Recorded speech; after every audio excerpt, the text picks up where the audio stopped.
The morning sun cast long shadows across the cobblestones of Windsor Castle as Catherine, the Princess of Wales, stood before her bedroom mirror. Her hands trembled slightly as she fastened the pearl earrings that had belonged to Diana, Princess of Wales. Today would be different from any other day in their royal lives. After 15 years of marriage and a lifetime of service to the crown, William and Catherine had made the most difficult decision of their lives. The decision had not come easily. For months, they had wrestled with their responsibilities to the nation and their duty to their children. Prince George, now 21, had recently graduated from university with dreams of becoming a conservation photographer. Princess Charlotte, 19, was studying international relations and had expressed her desire to work with humanitarian organizations around the world. Young Prince Louis, 17, had always been the most spirited of their children, often speaking about wanting to live a normal life away from the constant scrutiny of royal duties. Catherine remembered the evening 3 months ago when William had first voiced what they had both been thinking. They were in their private sitting room at Kensington Palace. The children were away at school, and the weight of their upcoming engagement seemed heavier than usual.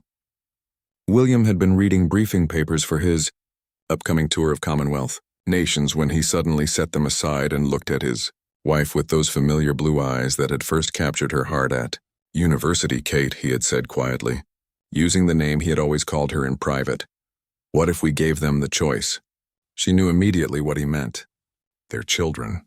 The choice to step away from royal life, to forge their own paths without the burden of titles and expectations that had shaped every moment of their own lives since their wedding day in 2011.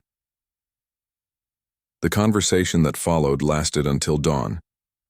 They spoke about their own childhoods, how William had struggled with the loss of his mother, and the weight of knowing he would one day be king. Catherine shared her fears about raising children in the public eye, remembering how difficult it had been for her to adjust to royal life even as an adult. They talked about George's quiet nature, how he seemed to shrink from public attention despite being third in line to the throne. They discussed Charlotte's fierce independence and her frustration with the limitations placed on her because of her birth. And Louis, their youngest, who had once asked them why he couldn't just be a regular teenager like his friends at school. As the weeks passed, William and Catherine had begun to formulate a plan. It was unprecedented, controversial, and would likely cause a constitutional crisis, but it was also, they believed, the right thing to do for their family. They would step back from their royal duties, renounce their titles, and give their children the freedom to choose their own destinies. The decision would mean giving up their privileged position, their homes, their security, and the work they had grown to love. But it would also mean giving their children something more precious than any title, the chance to live authentic lives. The process of informing the royal family had been the most challenging part. King Charles, William's father, had been devastated, not angry but profoundly sad at the thought of losing his eldest son from royal duties. Queen Camilla had wept openly, understanding perhaps better than anyone the pressures that came with marrying into the royal family. Princess Anne had been characteristically direct, asking tough questions about the implications for the monarchy and the precedent it would set. Prince Edward and Sophie had been supportive, having themselves chosen a quieter royal life. The most difficult conversation had been with Queen Elizabeth's memory. Catherine often found herself in the blue drawing room at Buckingham Palace, looking at the late Queen's portrait and wondering what she would have said. Would she have understood their decision, or would she have seen it as an abandonment of duty? William believed his grandmother would have wanted them to be happy, to put family first as she had always tried to do despite the constraints of her position. The children's reactions had been mixed.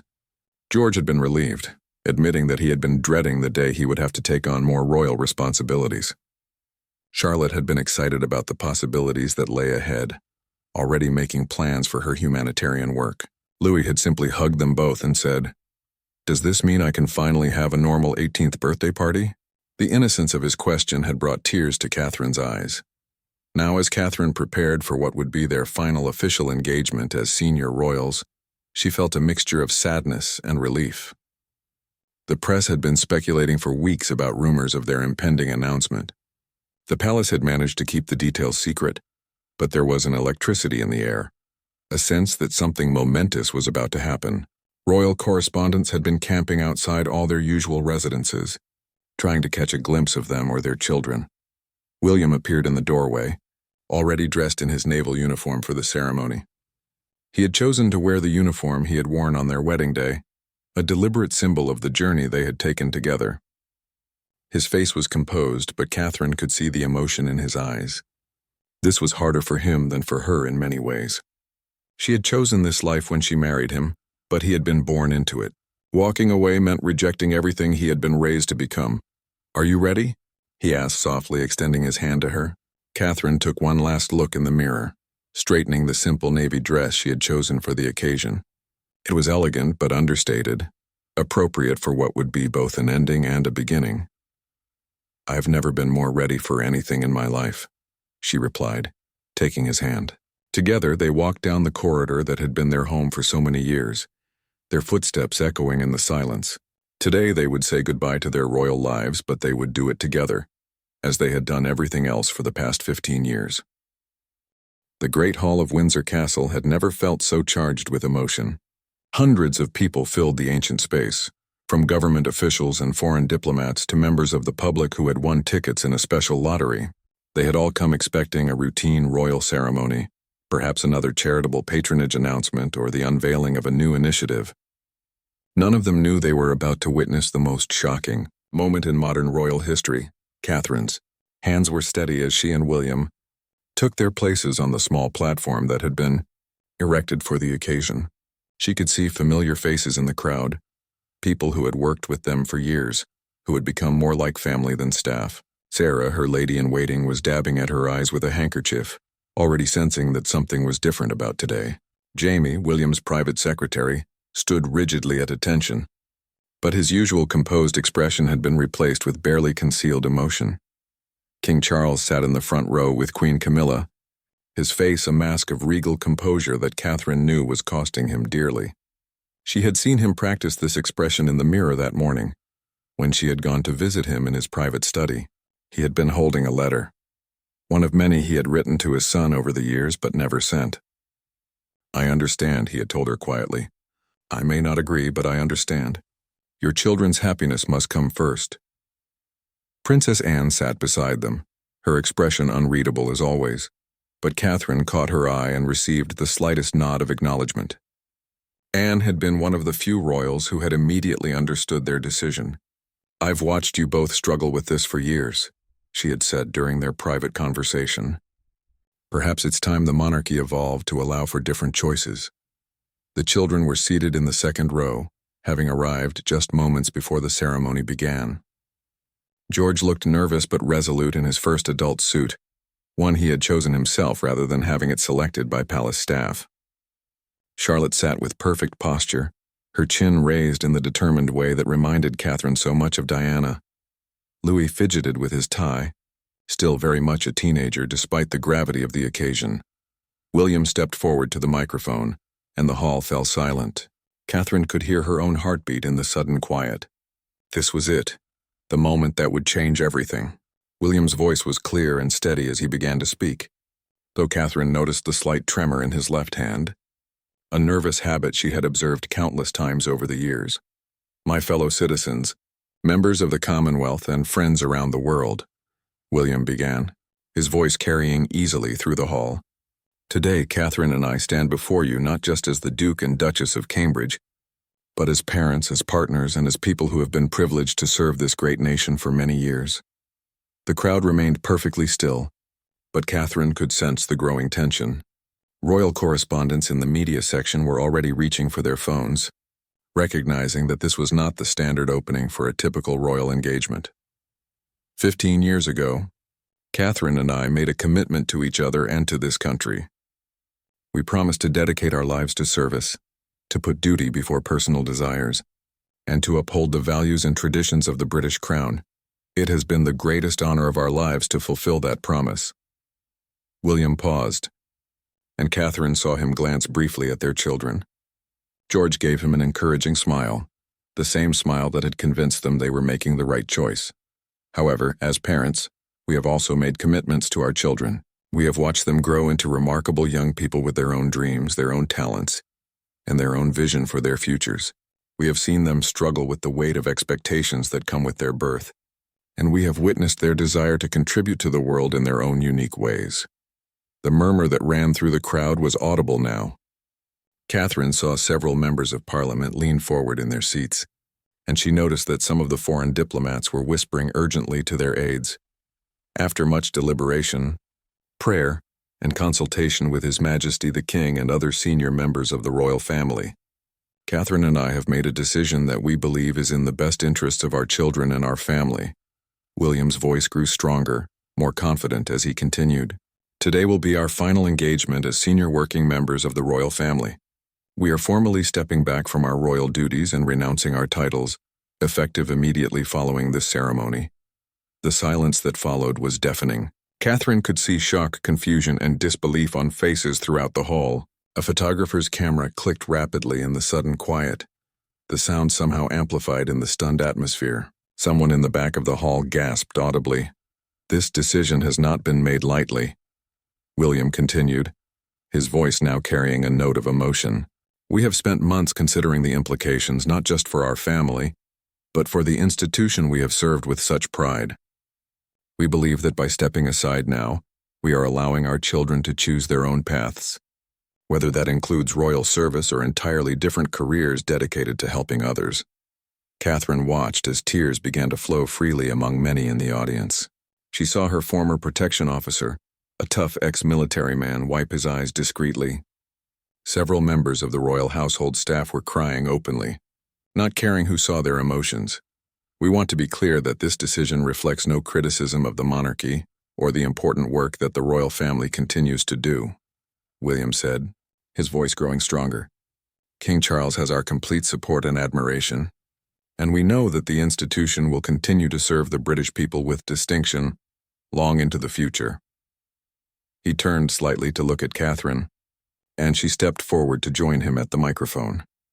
This was the part they had practiced together, the words they had crafted carefully to explain not just what they were doing, but why it mattered. We have been incredibly fortunate to work with amazing charities and organizations around the world, Catherine said, her voice clear despite the emotion she was feeling. We have met extraordinary people doing remarkable work, and we have been inspired daily by their dedication and compassion. While we will no longer serve in an official royal capacity, our commitment to helping others will never end. The crowd was listening intently now, hanging on every word. Catherine could see that some people were beginning to understand not just what they were announcing, but the courage it was taking to make such a choice. Our children will make their own decisions about how they wish to contribute to society, she continued, whether that is through public service, private philanthropy, or any other calling they may feel. They will have our support and our love. Today we give them the freedom to write their own stories. The reaction was immediate and overwhelming. As William and Catherine finished their announcement, the hall erupted in a mixture of applause, gasps, and the sound of people rising to their feet. Some were clapping enthusiastically, moved by the courage of their decision. Others sat in stunned silence, still processing what they had just heard. Catherine could see tears streaming down faces throughout the crowd, a mixture of sadness at their departure and admiration for their choice to put family first. In the media section, royal correspondents were frantically typing on their phones and speaking in urgent whispers to their editors. This was the story of a lifetime, one that would reshape how people thought about duty, family, and the modern monarchy. Camera flashes illuminated the hall like lightning as photographers captured every moment of this historic announcement. George was the first of their children to stand, his applause steady and proud. Charlotte joined him immediately, her face radiant with a smile that spoke of relief and possibility. Louis bounced to his feet with the enthusiasm of youth, clapping with genuine joy for his parents' bravery. Their support meant everything to William and Catherine in that moment. King Charles rose slowly from his seat, his face composed but his eyes bright with unshed tears. His applause was measured and dignified, a father's public support for his son's difficult decision. Queen Camilla stood beside him, not bothering to hide her emotions as tears rolled down her cheeks. She had been through her own struggles with royal life and understood better than most the sacrifice that William and Catherine were making. Princess Anne remained seated for a moment longer, her keen eyes taking in every detail of the scene. When she finally stood, her applause was firm and decisive, a clear signal of her support that many in the hall noticed and appreciated. Prince Edward and Sophie were openly emotional, having struggled with their own royal roles over the years. The standing ovation continued for nearly 5 minutes, an unprecedented show of support and emotion at a royal event. Catherine felt overwhelmed by the warmth and understanding emanating from the crowd. She had expected judgment, criticism, perhaps even anger. Instead, she was witnessing something beautiful, a nation's recognition that sometimes the most courageous choice is the most difficult one. When the applause finally died down and people began to take their seats again, William stepped back to the microphone for what would be his final words as a senior royal. His voice was thick with emotion now, the careful composure finally giving way to the feelings he had been holding inside for months. "Before we leave this hall for the last time as your Duke and Duchess, we want to thank you," he said, his words carrying across the silent room. "Thank you for welcoming Catherine into this family and this nation with such warmth 15 years ago.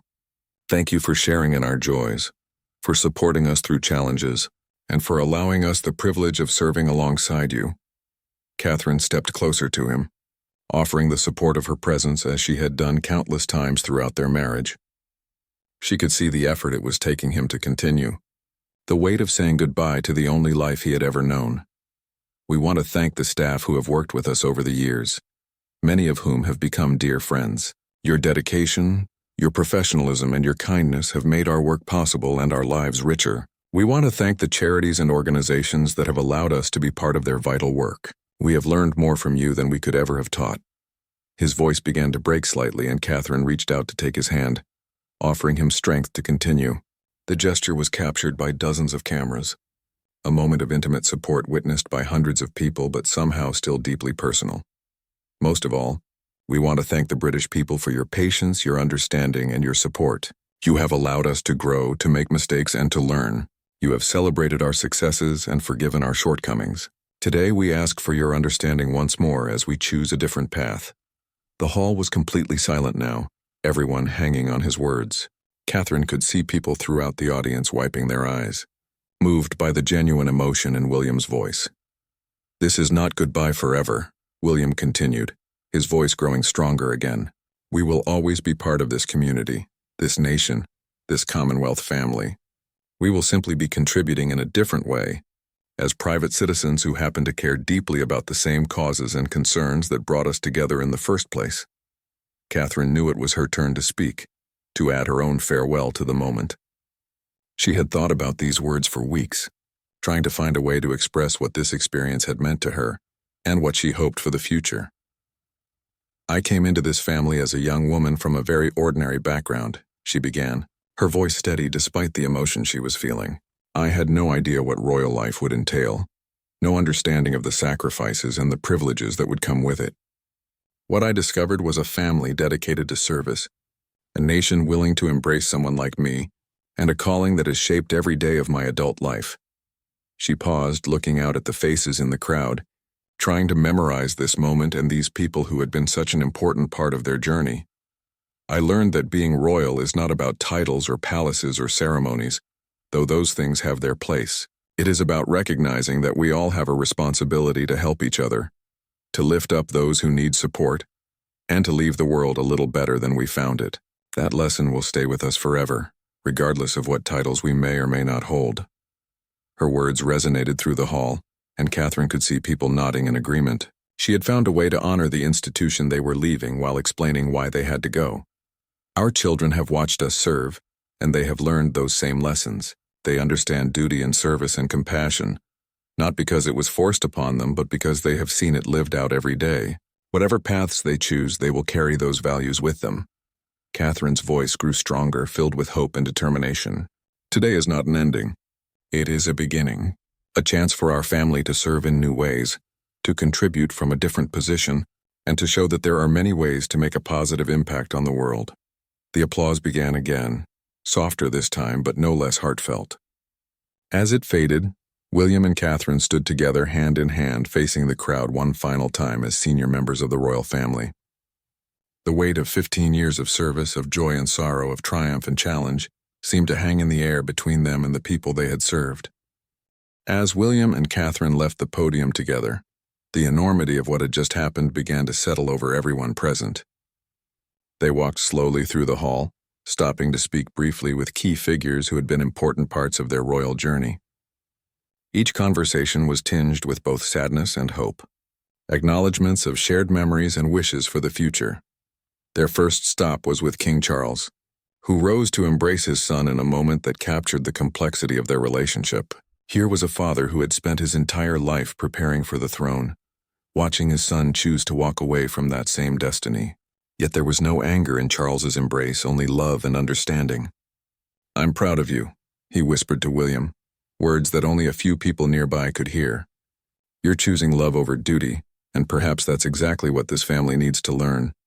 Queen Camilla hugged Catherine tightly, both women crying openly now. "You've been such a wonderful addition to our family," Camilla said. "That doesn't change just because you're stepping away from royal duties. You'll always be part of us," Catherine felt a wave of gratitude for this woman who had faced her own challenges within the royal system, and who understood the courage it took to make difficult choices. Princess Anne approached them next, her typically direct manner softened by obvious emotion. "You've both conducted yourselves with tremendous dignity throughout this process," she told them. "This can't have been easy, but you've handled it with the grace that this institution needs more of." Coming from Anne, known for her no-nonsense approach and unwavering commitment to royal duty, these words carried particular weight. The children joined them as they continued their slow progress through the hall. George walked beside his father, mature beyond his 21 years, offering quiet support. Charlotte linked arms with her mother, her usual vivacious energy tempered by the solemnity of the moment. Louis, despite his youth, seemed to understand the significance of what was happening, staying close to his family with uncharacteristic seriousness. They paused to speak with members of their household staff, many of whom had served them for years. Mrs. Henderson, Catherine's longtime dresser, was crying too hard to speak coherently, so Catherine simply held her hands and thanked her for years of dedication. James, William's valet, maintained his professional composure until William thanked him personally for his service, at which point the older man's facade crumbled and he had to excuse himself. The royal protection officers who had guarded their family were perhaps the most affected by the announcement. These men and women had literally put their lives on the line for William, Catherine, and their children for years. They had been present for every major moment, every private family outing, every public engagement. Detective Inspector Sarah Coleman, Catherine's personal protection officer for the past 8 years, struggled to maintain her professional demeanor as she realized this was goodbye. "Ma'am," she said to Catherine, using the formal address for what she knew would be the last time, "it has been the greatest honor of my career to serve your family. You've made my job easy by being exactly who you appear to be, someone genuinely caring and authentic." Catherine took Sarah's hands in hers, breaking royal protocol one final time. "Thank you for keeping us safe, but more than that, thank you for becoming our friend. You've been there for every important moment in our children's lives, and we will never forget that." As they moved through the crowd, William and Catherine encountered members of Parliament, foreign diplomats, and representatives from the charities they had worked with over the years. Each conversation was brief but meaningful, a chance to thank people who had been part of their royal journey, and to reassure them that their commitment to the causes they cared about would continue in new forms.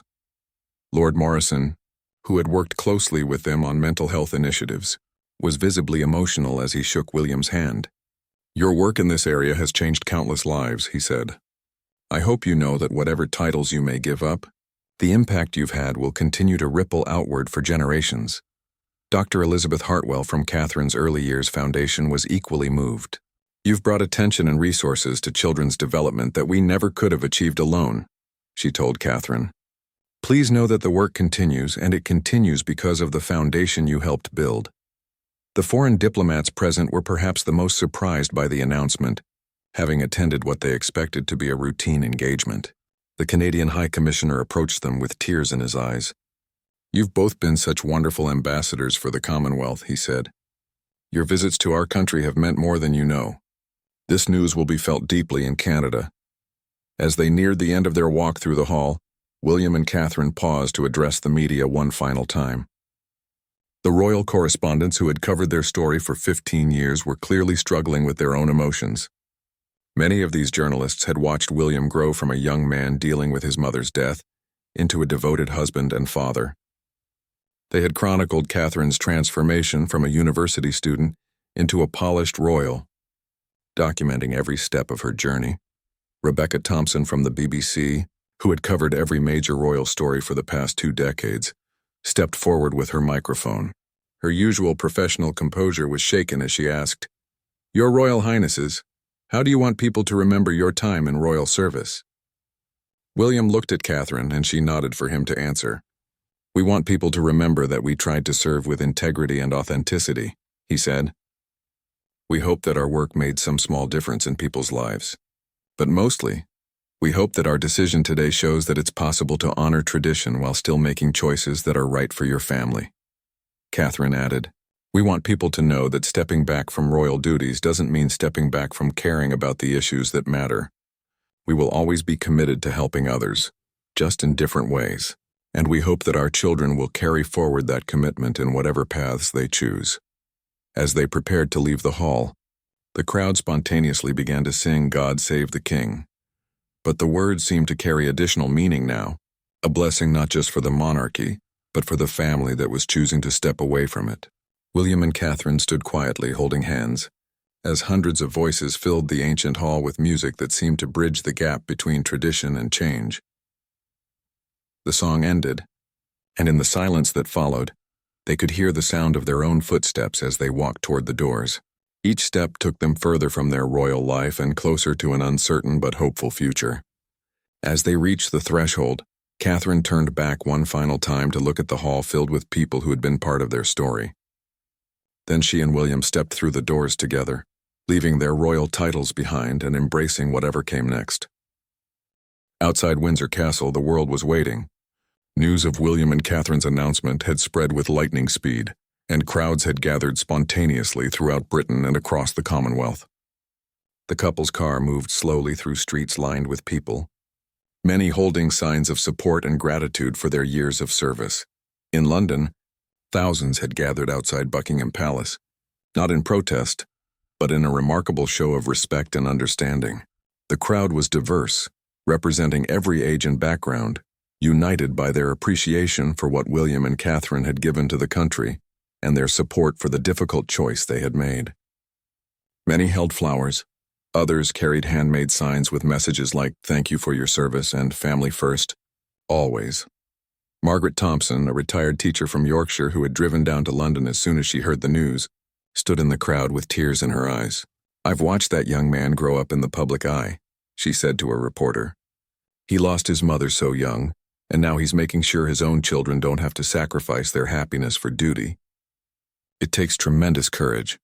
Social media exploded with reactions from around the world. The hashtag #SarnThankYou, Will and Kate began trending within hours, filled with stories from people whose lives had been touched by their charitable work. Mental health advocates shared how William's openness about his own struggles had encouraged them to seek help. Early years educators posted about how Catherine's work had brought crucial attention to child development. Conservation groups credited the couple with raising awareness about environmental issues, but it wasn't just the organizations they had worked with who were responding. Ordinary people from around the world shared their own stories of brief encounters with the couple, moments when William and Catherine had gone beyond their official duties to connect on a human level. A young mother from Wales posted about meeting Catherine at a children's hospital, describing how the then Duchess had spent extra time talking with her sick daughter, making the child laugh during a very difficult time. A veteran from Scotland shared his memory of meeting William at a military event, noting how the prince had remembered details from their conversation months later when they met again. These personal stories painted a picture of two people who had genuinely cared about the people they met, not just the official engagements they attended. The reaction from other royal families around the world was swift and supportive. Crown Princess Victoria of Sweden issued a statement praising William and Catherine's dedication to their family, noting that the courage to choose what is best for one's children is the highest form of parental love. King Willem-Alexander of the Netherlands spoke of his respect for their decision, acknowledging the difficulty of balancing royal duty with family life. In Australia, Prime Minister Sarah Chen held an emergency press conference to address the news. William and Catherine have been wonderful friends to Australia, she said. Their visits here have strengthened our bonds with Britain and the Commonwealth. While we will miss their official presence, we understand and support their decision to prioritize their children's well-being. Back in Britain, political leaders from across the spectrum united in their praise for the couple's service and their understanding of the difficult decision. The Prime Minister issued a statement calling them exemplary servants of our nation who have conducted themselves with dignity and grace throughout their time in public service. The leader of the opposition echoed these sentiments, noting that their decision shows the strength of character that has made them such effective representatives of British values. Religious leaders also weighed in, with the Archbishop of Canterbury praising the couple's faithfulness to their calling as parents, and noting that there are many ways to serve God and country, and sometimes the most courageous service requires difficult choices. The chief rabbi spoke of the couple's commitment to interfaith dialogue and their work to build bridges between communities. As evening fell, vigils began appearing across the country, not mourning vigils but celebrations of gratitude and support. In Manchester, hundreds gathered in Albert Square with candles sharing memories of the couple's visits to the city. In Cardiff, the crowd outside Cardiff Castle sang hymns and traditional Welsh songs, their voices carrying across the city centre.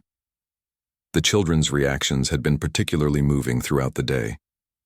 George had given a brief statement to the press, his first ever as an adult.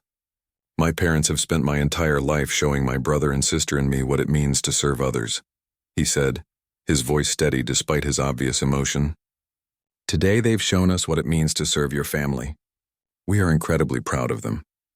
Charlotte had been less formal in her response, posting on her personal social media account for the first time. My parents are my heroes, she wrote simply, accompanied by a family photo from their last private vacation. They've taught us that there are many ways to make a difference in the world, and sometimes the bravest thing you can do is choose love over expectation. Louis, despite his youth, had surprised everyone with his maturity when asked about his parents' decision. People think being royal means you have everything, he told a reporter who caught him briefly outside their residence. But sometimes having everything means you can't have the most important things, like choosing your own path. My parents just gave that back to us, and I think that's the most royal thing they could have done. International news outlets struggled to find precedent for the announcement. Royal historians worked through the night, trying to find comparable moments in royal history.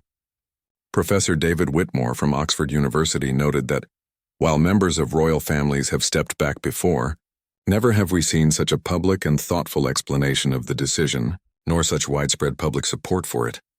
The economic impact was immediate as well. Shares in companies associated with royal warrants initially fell on the news, but recovered quickly as investors realized that William and Catherine's departure from official duties didn't mean the end of their influence or their ability to draw attention to causes they cared about. As the first day after their announcement drew to a close, William and Catherine found themselves in the private sitting room of their temporary residence, surrounded by flowers, letters, and gifts that had been delivered throughout the day. The children were with them, all of them processing the enormity of what had happened and what lay ahead. No regrets? William asked Catherine as they sat together on the sofa they had chosen together 15 years ago. Catherine looked around at their children, all of whom seemed more relaxed than she had seen them in years, then back at her husband. Only that we waited so long, she replied, taking his hand. We gave them 15 good years of service. Now we give our children the chance to write their own stories. I think that's a fair trade. Outside, the world continued to react to their decision. But inside their home, the family that had made such a difficult choice together was finally able to simply be themselves, preparing for a future that was uncertain but entirely their own. 6 months after that historic day at Windsor Castle, William and Catherine sat in the garden of their new home, a modest cottage in the Cotswolds that they had purchased with their own savings. The grand palaces and official residences were behind them now, replaced by a simple stone house with climbing roses and a vegetable garden that Catherine had planted herself. The change was dramatic, but the peace on their faces spoke to the rightness of their decision. Their children had flourished in ways that surprised even them. George had been accepted into a prestigious conservation photography program and was preparing for his first expedition to document wildlife in Madagascar.